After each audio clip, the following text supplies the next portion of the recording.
Bonjour, voici le bureau d'études. Donc on a 8 personnes, 8 collaborateurs qui travaillent sur les projets en études complètes. Donc on a un ingénieur et 2 apprentis. Donc nous on sert à mettre en œuvre la volonté de l'architecte en définissant les sections des pièces. Alors on va prendre en compte tout ce qui est contraintes structurelles, donc les charges de neige, de vent, toutes les charges qui vont être appliquées à la structure finalement. Donc voilà à peu près ce qu'est un fichier 3D. Si on zoome, on peut voir que tout est dessiné, hein, le moindre, là ici on a des balcons métalliques. Chaque boulon, chaque accessoire est dessiné, bon, peut-être pas toutes les pointes, mais on essaye d'aller assez loin quand même dans la quincaillerie. Là on a par exemple ici une ferrure qui sert à accrocher le balcon. Là, on peut voir que on a les 3 boulons qui lient la ferrure au poteau. On a l'axe du tirant en dessous qui suspend le balcon inférieur. On a la liaison du balcon supérieur. On essaye d'aller assez loin dans le détail quand même. La fonction du noyau béton, c'est de stabiliser l'ouvrage au séisme et au vent. Et également aussi de protéger du feu les accès aux appartements. Alors, on peut voir ici tous les planchers en CLT. Donc le CLT, c'est du bois massif contre-collé. C'est du gros panneau. Ici, il fait 140 dp. Nous, sur ce marché, nous n'avons uniquement que le structure bois. Tout ce qui est finition, bardage et façade, c'est un lot spécifique. La couverture aussi, c'est un autre lot.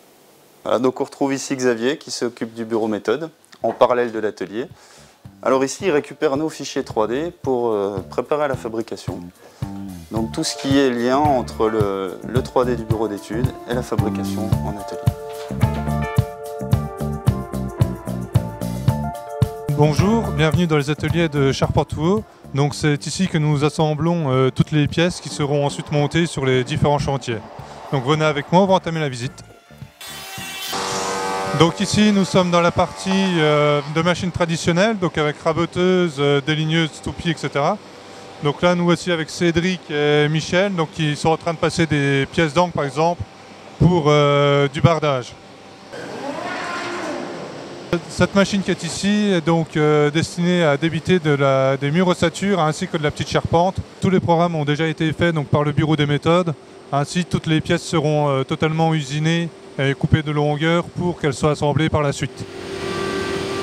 Nous avons affaire à une commande numérique 5 axes, donc qui est plus fait pour tailler des grosses pièces de charpente.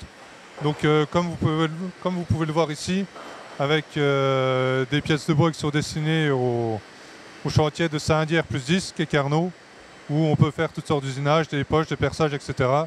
Et où on va mettre aussi sur certains bois donc, des ferrures, des sabots. Nous voici ici donc, dans l'atelier d'assemblage Charpentouot. Donc c'est ici que tous les murs de Saint-Dié ont été préassemblés. Nous sommes en train de cadrer des murs pour des locaux vélos. Donc c'est pour ça qu'on a des murs plus petits. Nous voyons, comme nous avons dit tout à l'heure, l'assemblage des ferrures sur les poteaux, où que tout est repris pour avoir une belle qualité.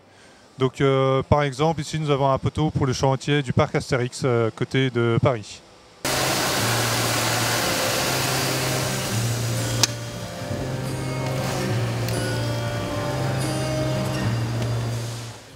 Cette isolation par insufflation paille n'est pas un chantier courant chez Charpentouot, c'est l'un des seuls, enfin c'est le premier qu'on ait fait. D'habitude, nous isolons plutôt avec de la laine de verre, laine de roche ou de la laine de bois. Voici des murs de la résidence Quai Carnot de Saint-Dié, donc qui sont prêts à être envoyés sur chantier. Donc on peut voir qu'ici ils sont protégés avec du polyène pour éviter qu'ils prennent l'eau.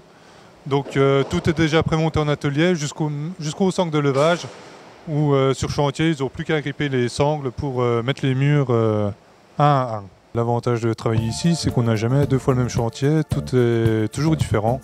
Donc que ce soit les mêmes murs ossature, on n'a jamais 2 fois les mêmes, jamais 2 fois les mêmes charpentes. Donc c'est ce qui implique la polyvalence des ouvriers chez Charpentouot.